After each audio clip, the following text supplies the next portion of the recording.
Okay, I think we are recording and we are here at the CBL pilot group meeting number 2. And today we're going to be talking about connecting to community partners. So let me go ahead and share my screen and we'll get started from there. I did want to ask, were there any questions from the last presentation? I know that we sent out a video as well.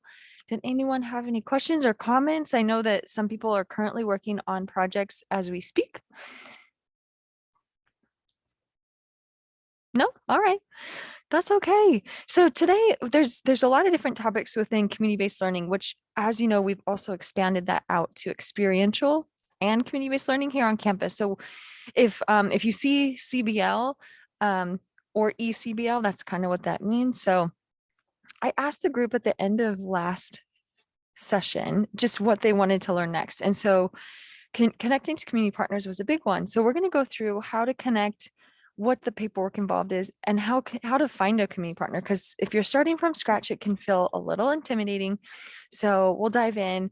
I'm a really informal presenter. So if you have questions as you go, just ask. You can raise your hand or you can just come off mute. I'm not offended. So we did our welcome activity, which for those of you watching this later, just asked to share your name and a favorite book or podcast that you've read recently. And we found out that we have 2 people in our group working on dissertations and PhDs, which is amazing. So congrats to them and good luck through that process. Today's workshop that we're going to go through, we should have time afterwards to also have some discussion time. We're going to talk about the definitions of community partner, resources that you can utilize, and then how to connect. I'll also give you some tips on where to find partners who are already approved. I'll tell you what paperwork they have to fill out so you kind of know if there's a delay in the process, and then clear steps and best practices. This is just, I love quotes. This is a quote that I really liked. It says, education is for improving the lives of others and for leaving your community and world better than you found it. And I just am always in awe of faculty and teachers and just the great work you do every day, just to make the world a better place. So community-based learning is incredible for bridging the university or higher education institutions such as ours to the community, and being a community college really entails that connection. So the definition that I'm offering today is for who is considered a community partner for community-based learning is an approved, and it has an asterisk, which we'll go into, an approved nonprofit, for-profit, or private organization with real community needs. That could be a state agency, that can be a nonprofit, and really anyone you come across that was willing to go through the approval process. That approval process, which we'll get into the nitty-gritty, requires completion of an EEPA, which stands for Experiential Education Partnership Agreement, and the COI is the Certificate of Insurance. And there's a process to that, which starts with you and me. So how do you connect to a community partner? There's a lot of ways, and I know even people on this call have already made connections. You've been doing this for a long time.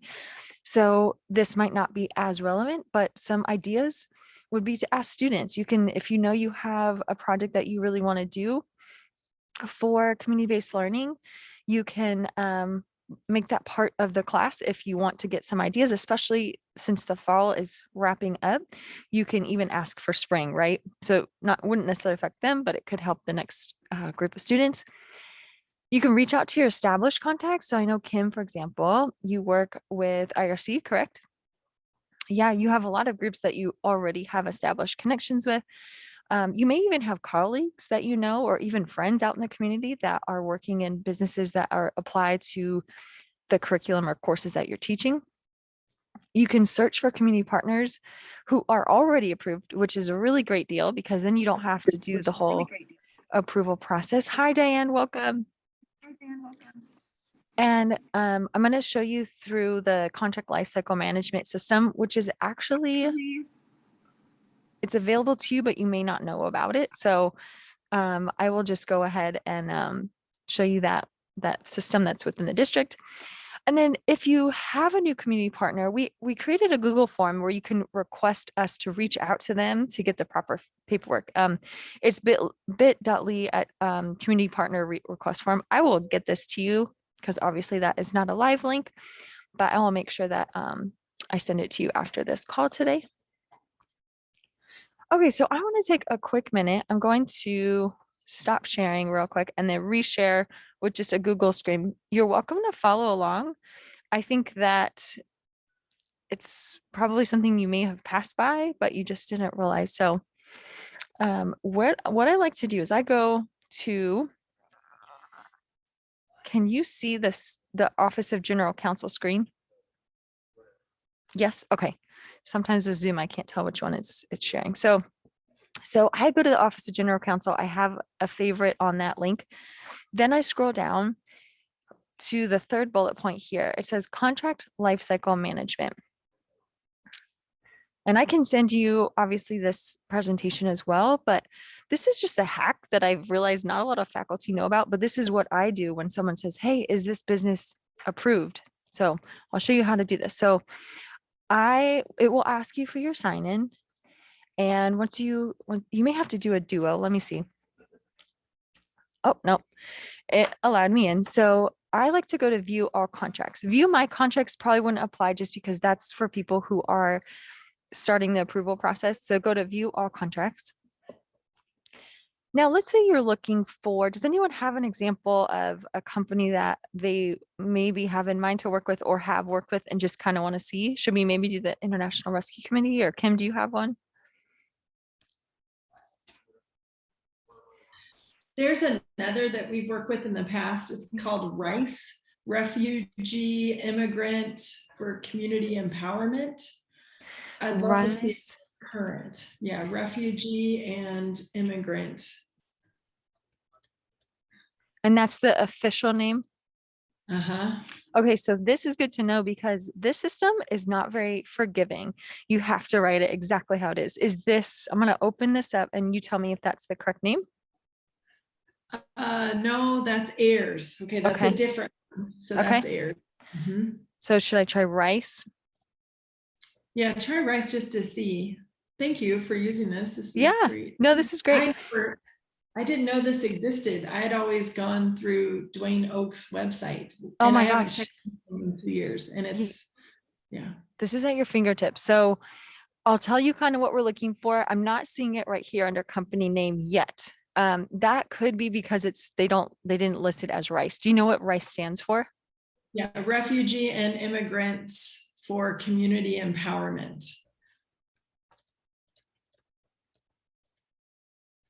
Yeah, that's what it stands for. But I know ASU works with them a lot, but I was wondering if they'd ever done their paperwork for our district. This is So great. This is a great example, right? So I don't see them in the system yet. That doesn't mean they aren't, because a lot of companies and organizations maybe have a different company name that they use on professional paperwork. So like, for example, Arizona Cardinals, they wanted me to write Arizona Cardinals Football Club LLC or whatever it was. That's their official name. So I'm going to go ahead and Stephanie, remind me of the group you're working with. It's the Somali.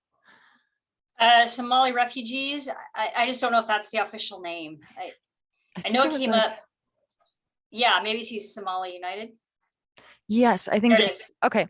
Okay. So this just as an example, just to show you what you're looking for. Going from left to right, you're going to be looking for the college. So I believe the district changed it recently where they cover all 10 Maricopa colleges. So even if it says district wide and let's say MCC for Mesa Community College, it's still fine. You're still able to work with them. Here's your company name. And then here, the contract title, this is what's so important because in this system, in the contract lifecycle managed, this is every contract that the district will allow. So it's not just EUPAs, it can be for other things. So make sure you check this contract title. And then you want to make sure the status says active. And then the rest of it's just kind of more like details like who submitted it, stuff like that. If you want to go to the details, unfortunately, it doesn't give you a lot. So it just gives you the name and the type of contract. I really wish the district would put in the contact person because that would be really, really nice. But we don't have access to that yet. At least you can go in and see if there's an organization. So I hope that was helpful to you all. If you don't see it in there, then that would be a good time to reach out to me and just see if you have a contact person. I can call them and kind of walk them through all this. So, okay, so let me go ahead and stop sharing that, and then I'll reshare the presentation. Any questions or thoughts on that system that you can access? It's very helpful. Yeah, it is helpful. I agree. It's nice to just check, right? If you have an idea of someone you want to work with. So this just goes through the next slide right here is just all the steps that I took you through. So signing in with your MEID, click view contracts, type in the name of business, and again, you have to write it with the correct, even grammar, like punctuation. So St. Mary's Food Bank has an apostrophe, and it had to be in there for it to recognize it. So it's not very forgiving like Google or anything like that. And then you just click go, and then it'll come up. You'll look for the contract title, experiential education partnership agreement. Now that covers anything within experiential and community learning. However, we did learn today that field trips will require a different form, which we're going to look into and see what that is. So that's important because the type that you choose to do will also reflect on your students. They'll have to do a little bit of paperwork, and we'll talk about that in the next presentation about paperwork. You'll also want to just make sure it's active and make sure it's evergreen. So evergreen just means that it's district-wide and they don't really expire unless something happens. So that's kind of nice too. Okay, so now let's say you've identified a partner, whether or not they have their paperwork, you've checked, you've kind of like come up with a list. If I do help you with finding a community partner, most likely I'll ask you to kind of write down organizations who you think may be in line with what you're teaching, or maybe just something you're interested in as well. So what are the required docs required for the community partners? And then who are the people that can help you with this? So first we'll go over the two types of documentation that I will send to the community partner if they're not already in that contract lifecycle management. So again, you can use that bit.ly request form to submit a new community partner. We'll reach out. The first one is, we call it an EEPA just because it gets really long to say that every time. And we'll go ahead and include the company name here. We'll include the date when it starts, and then I will put my name and college here. The company will go ahead and read and sign. Now, if their legal team reads it and they have things that they want to change, we have our legal team who can also work with them to kind of come up with a good form that both parties are comfortable with. This is very similar to like an MOU or an MOA that really outlines the agreement between the college and the agency, the community partner. And then the other thing that we ask for is a certificate of insurance, which just shows this is from a risk and liabilities standpoint, and this form can also be found on the district website, both of these actually. And it's just asking for the community partner to prove that they do have insurance if something were to happen, whether the student's working in person or even remotely. They're a little more lenient if it's just remote, but if they are working in person, they would like to see some of the minimum insurance requirements. Okay, any questions on the paperwork? Because I know that I know that's been a barrier in the past for a lot of faculty of just like, oh, I don't want to do that. So thankfully, you don't have to do that part. That's just for you to know kind of the process for the community partners. So here at GCC, I'm your person for connecting to those community partners for experiential learning and community-based learning.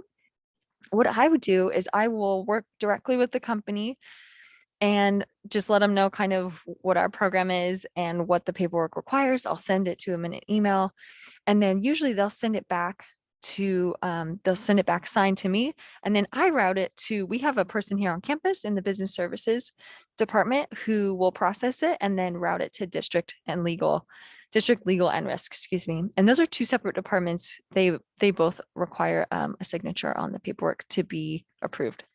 This is kind of the boring stuff, but once you get all of that done, then you're ready to continue with pairs. Now, if you weren't in the first presentation on the fundamentals of CBL, pairs is this acronym that really takes us through the steps of how to do CBL and ECBL. So P, you're already in the planning stage because you're trying to figure out who you're going to work with and will it work and timing and all that. And then action is really where you're going to have your students go out and do the project. So continuing with pairs is the exciting part. The reflection, the reflection piece can be as creative as you'd like it to be.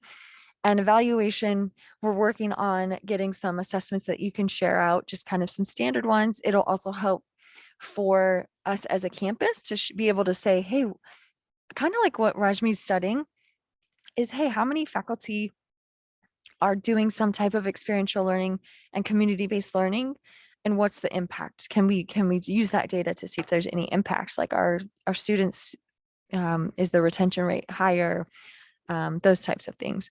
And then sharing is actually a really fun one and a really powerful one, because that means that you all that are doing this work share out to your colleagues and say, hey, look what we did. This was a really awesome event that we partake in, or the project that we did.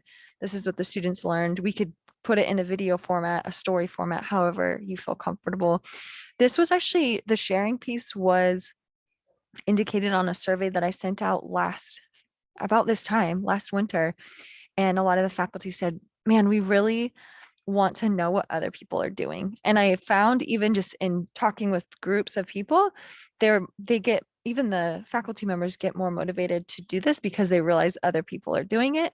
And there's a lot of creativity to it. And it shouldn't be a really, really hard project. It should just kind of add to the work that you're doing. How long does the contract process take? So it I would say that we are really lucky here at GCC. We have a really well-oiled machine. I can't even tell you why.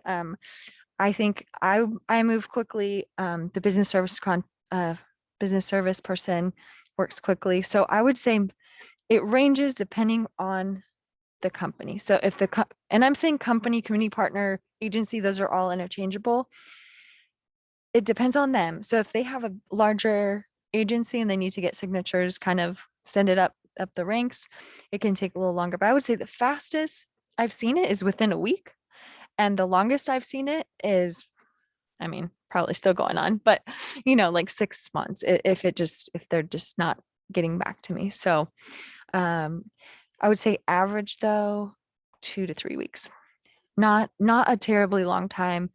So yeah, we can make sure that if, especially if you're in contact with me, I can say, okay, I've heard back from them. Now we're just waiting for a district, but they've got it figured out, which is so great. Okay, so clear steps. This is just something to help you kind of summarize maybe the different steps within selecting a community partner. There's the selection piece, and that's just where you kind of brainstorm what kind of community partners you want to work with. Maybe you have a list, check to see if they're already on the approved partner list. You can contact me if not. You can also directly contact a community partner once you find out if they're approved. You're welcome to kind of be the middleman and share my contact information with them.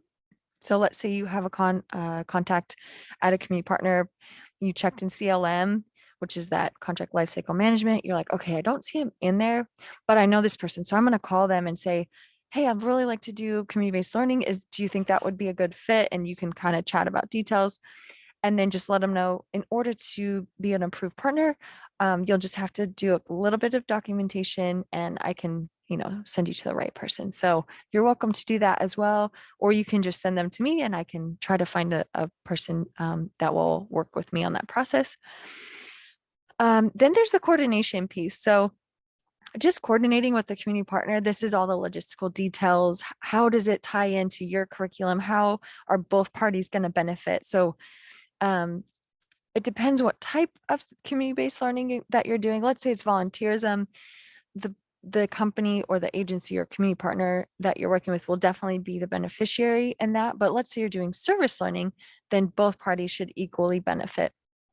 And then internships is kind of on that other side where the student would benefit more.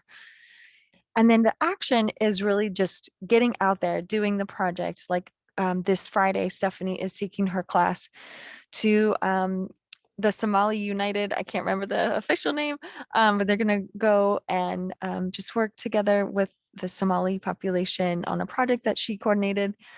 And then making sure that soon after there's a reflection activity whatever you choose for that. And if you need ideas, I can definitely help.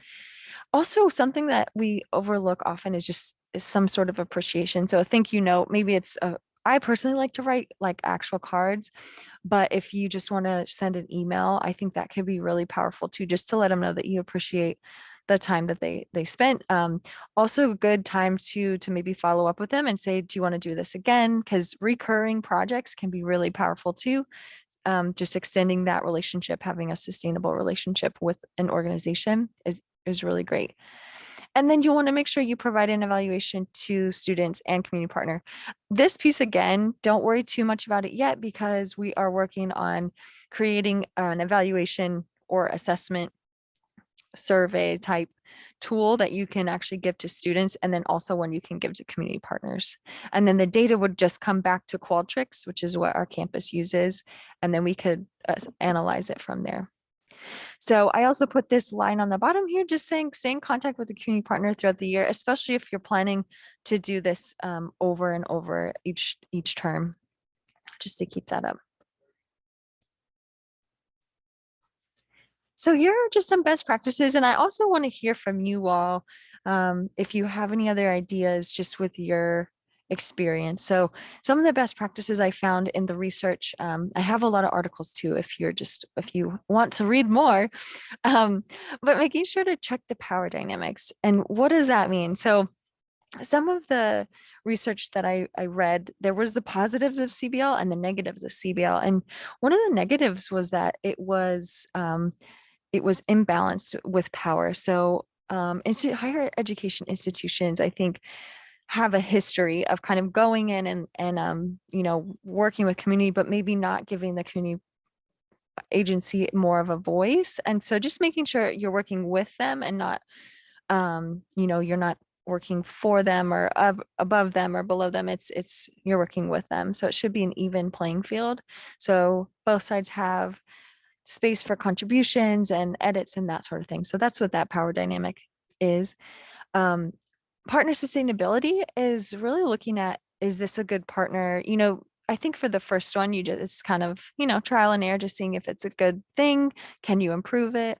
But keeping in touch with those partners over long term, as far as best practices, is the best way to go. It really develops a solid relationship between the community college and the partner.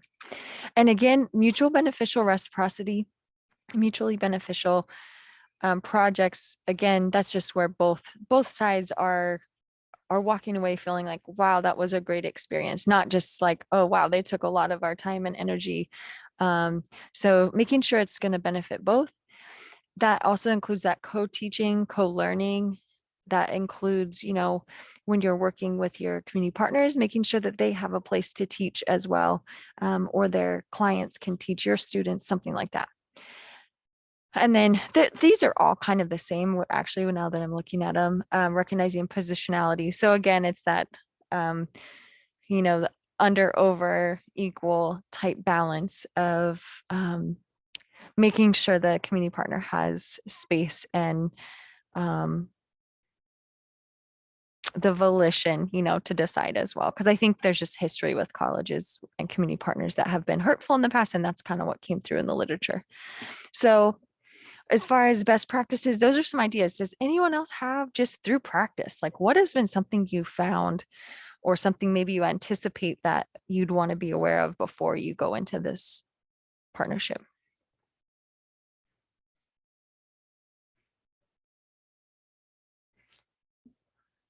Go ahead, Stephanie.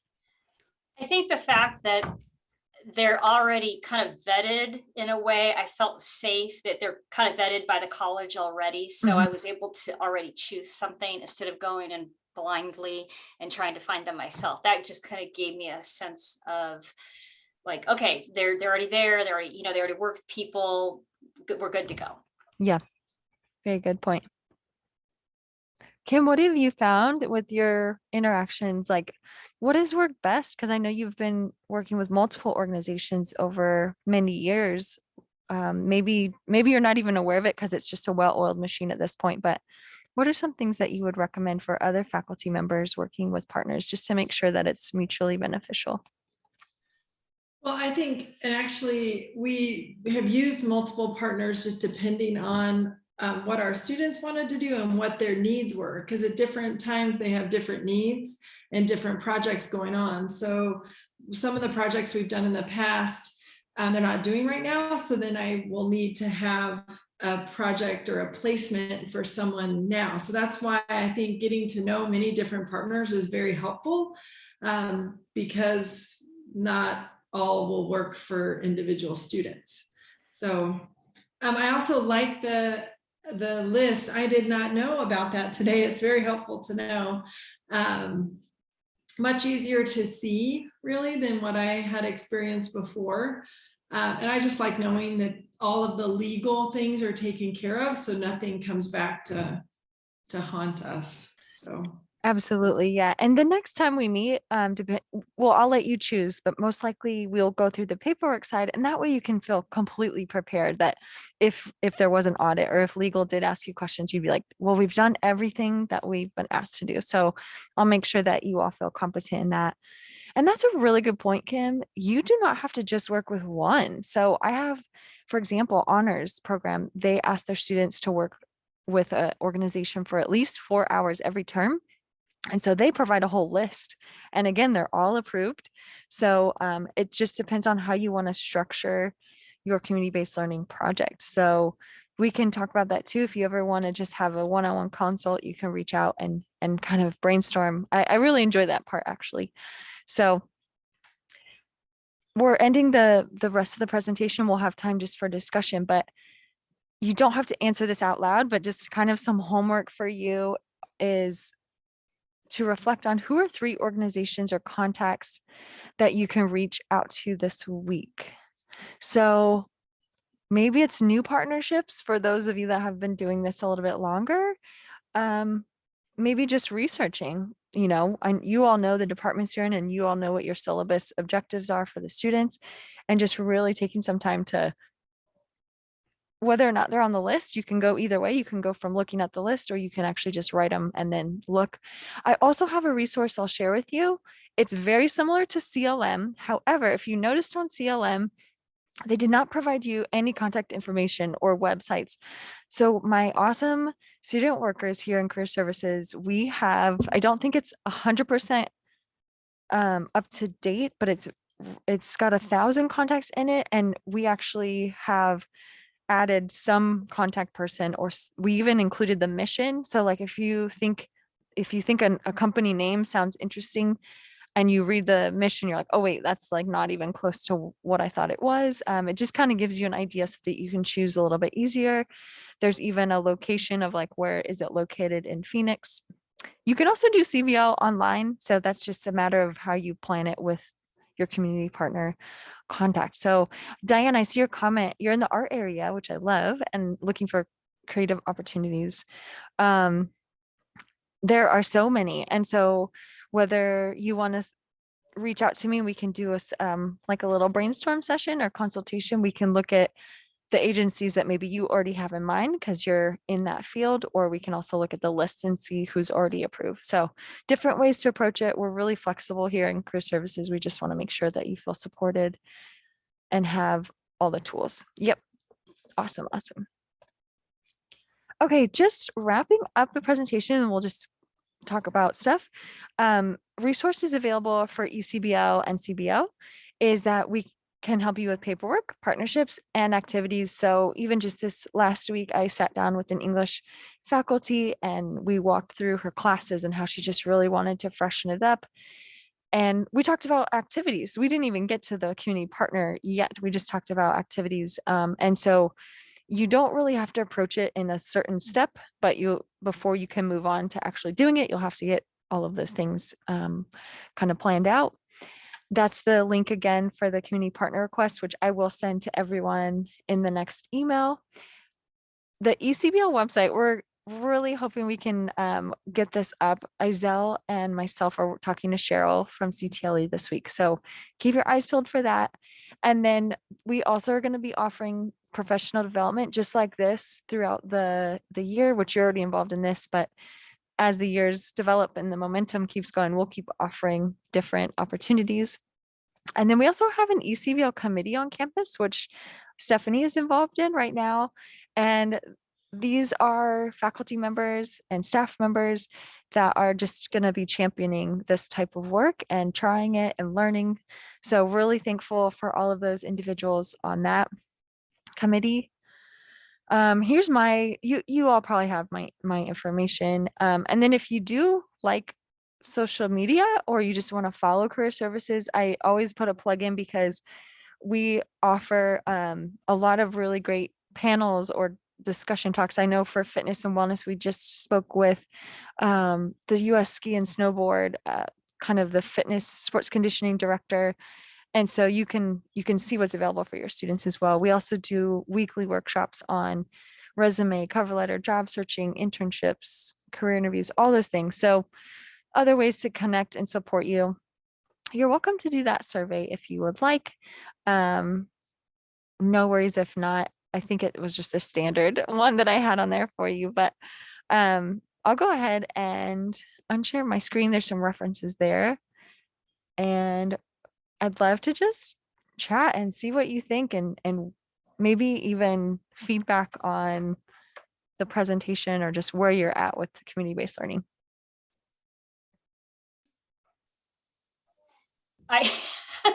Well, I'll have a lot more information next week.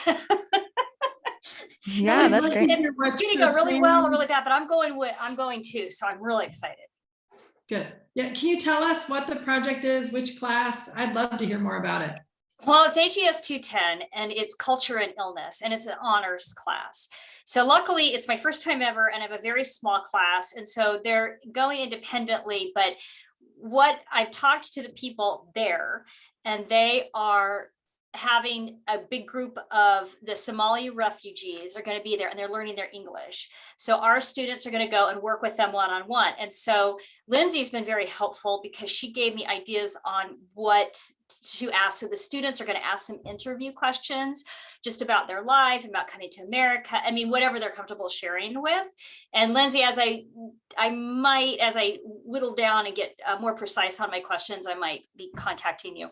Yeah, no problem. So, yeah, and so basically it's to help them with their English, but also then the following week, we're going to, whoever, can go. So not all the students are going to be able to go at the same time, but we are going to go and we're going to help them celebrate American Thanksgiving.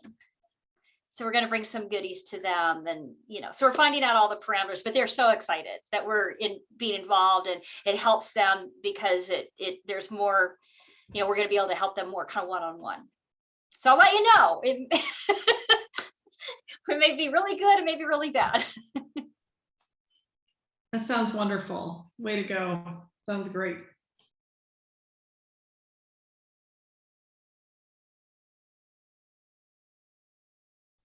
Anyone else where are you at in the process, Kim? Are you doing service learning or community-based learning this term? Not this semester. No, I'm not. But I hope to go back to that in maybe the spring. We're still kind of waiting. I think it's great, Stephanie, you're doing it. We will see. I may open that back up for the spring. Same type of thing, tutoring with refugees. So there's a couple different locations. So we will see. So. Anyone else? You don't even have to be planning anything yet. Just kind of where are you at, or have you done this before? Are you maybe trying to reinvent a project? So I've been doing for my critical reading class, my CRE 101 class, their final project is we talk about food wastage throughout the semester. And every time I teach them a concept, how to recognize arguments and main points and the thesis and the conclusion and the reasons, the fallacies the author's using, all of that. They're practicing the skills by reading a book. It's called The American Wasteland, and it talks about, I don't know if any of you have heard of it, but it talks about food wastage in America. And so at the end of the semester, students have to go out and interview someone who works with food. So it could be a restaurant manager or a server or someone working in a kitchen, or even at Fry's or any of the, Sprouts or any of the grocery stores, the chains. Just people who stock food, people work in the bakery section or the seafood section or the produce department, and just talk to them about food waste, and they have to come up with a viable solution to help whoever they've talked to, whatever problem they've identified, to help them overcome that. So it's been an informal project, and I've been doing that for several semesters, and the students really seem to like it because they come out of it with a renewed sense of, oh, wow, I didn't know that this was possible or this could happen.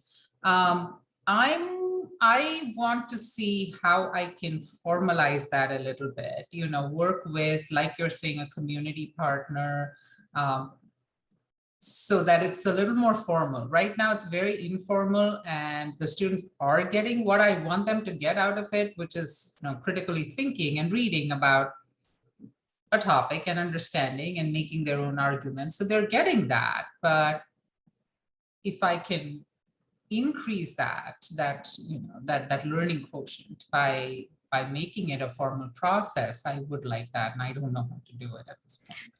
I'm glad you brought that up. So those, I mean, if to put a name to the activity you're already doing, those are career interviews or informational interviews. And that's an awesome experiential learning activity. What's really cool about those is you do not have to have all the paperwork. So it's so simple that, the students can reach out, or you can match them however you want to do it. And then I always think it's great when the students come up with the questions, like a list of questions they are going to ask those partners. But yeah, we can definitely talk, Rajmi, about formalizing it, or having maybe some community partners that you can just count on annually to respond. So that's awesome.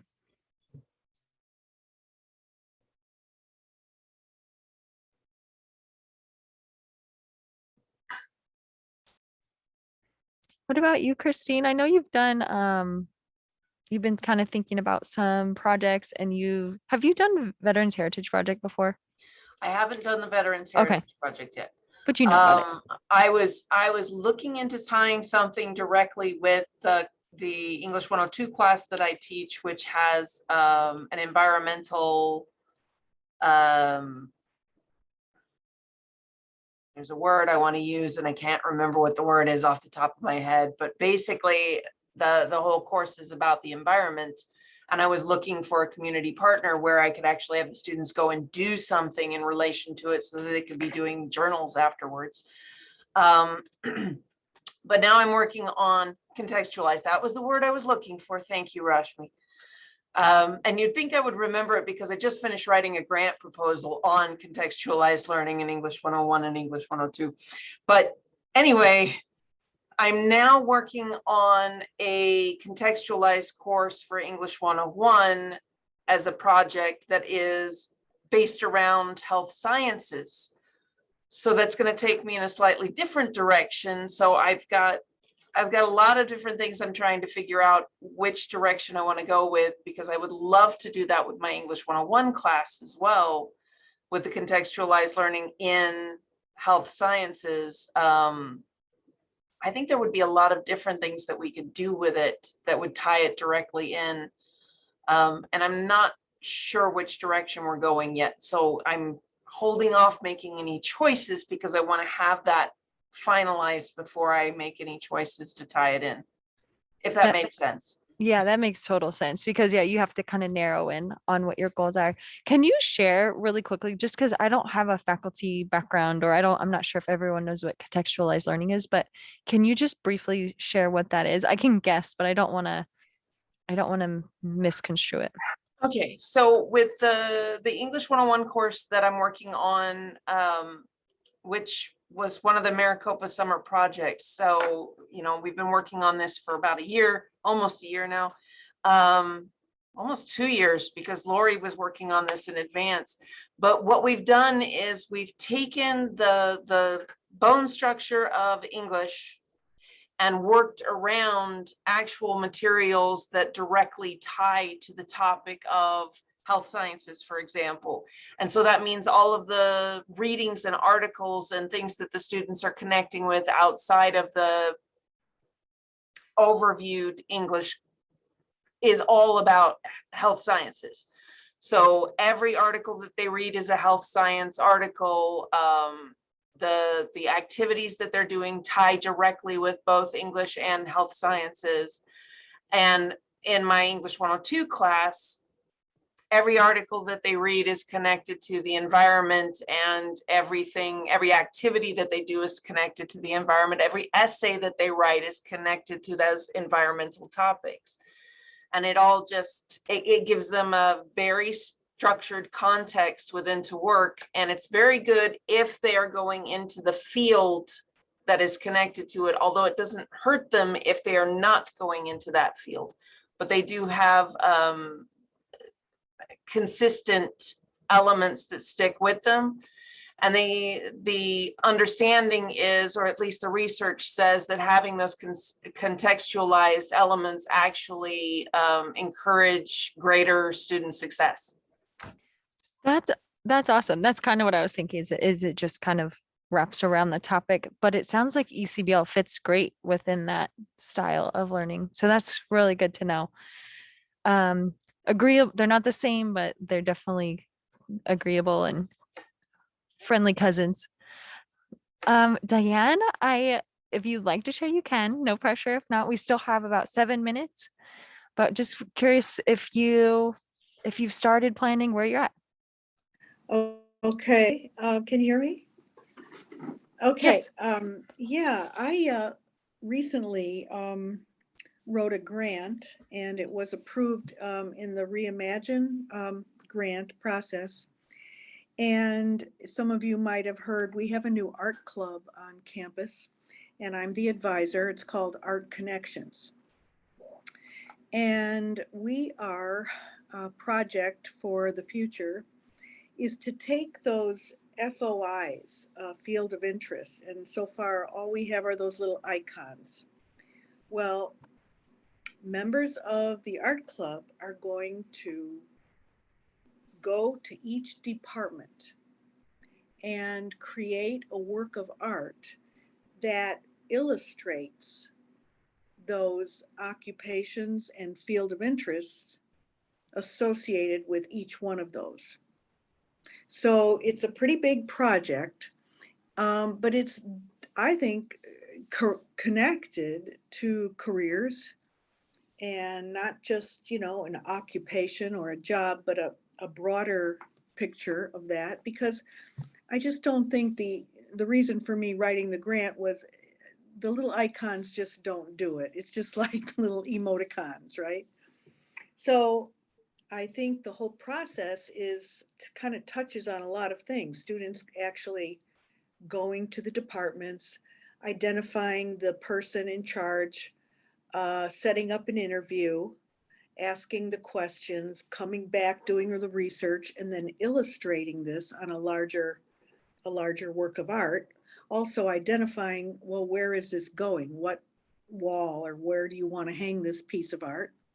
So it's spreading the word of the art throughout the campus. And that's kind of so far of what we've got. But I'm also always interested in looking for opportunities for students at actual businesses that are doing creative projects, whether it be graphic design or fine art or even education. So, I just wanted to be part of the group just to hear what other people are doing. So, yeah. Thank you, Diane. Stephanie says she wants to see a mural, please. Oh, well, one is being planned for the student union right now. Oh, cool. Yeah, so there's a wall space right to the right side of those doors going into 104, and we're going to have huge panels attached to the wall instead of painting right on the wall. So the students right now are in the sketching stages, and each panel will be depicted in a separate style of art. So they're working on that now. We're working with student government and Connie Greenwall to order our supplies, put the right forms, but you know, we've been granted the money, so it's all, you know, green light. So I've been working with the students every Wednesday when they have their club meeting. That's awesome. That would Go be ahead. so cool if they could take the mural and something and put it, like they would have shirts, t-shirts with something with Oh, a piece. we're gonna do berets. Oh, sign us up. We want them.